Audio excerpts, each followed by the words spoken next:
Emily Maiorano is a freshman at the High School for Creative and Performing Arts for Creative Writing, which is located in Philadelphia. She graduated from McCaw Elementary. She is a member of the Literary Magazine, which is an outlet for student art.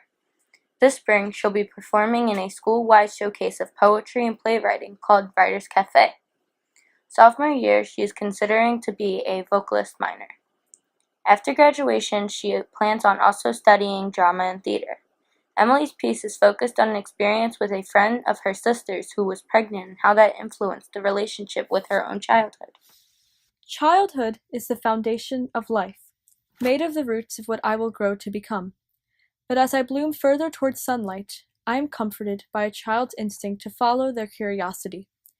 I feel an escape in their open minds, cradling only a few names and memories in their small hands. In the Garden of Eden, they are untouched by age.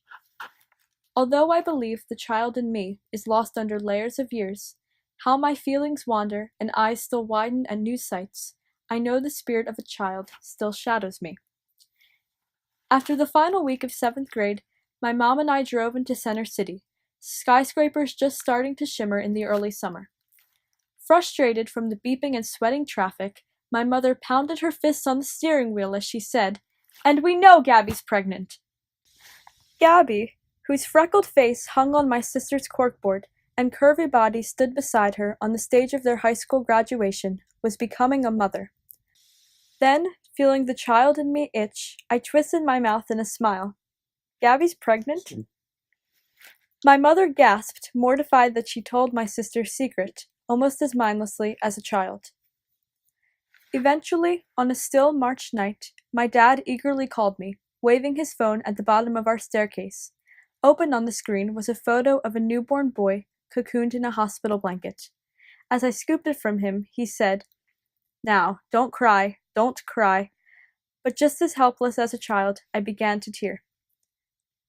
After 2 days, we met Gabby's son Joseph in her house. As if on display, he was laying on a pillow in a pastel blue onesie.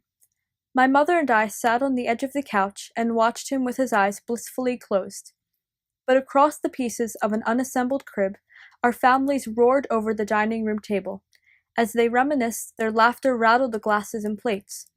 The row home was compacted with the energy and volume of a child's tantrum, but Joseph still slept, the pad of his chest rising and falling with each quiet breath. In that silence, I realized that children are a blank canvas of opportunity. But no matter what beliefs they are filled with, they will always be painted by their colorful youth. Their young life will always trail the future. Even as adults, the force of age could never make them abandon their own child. I believe there is and always will be a child in me.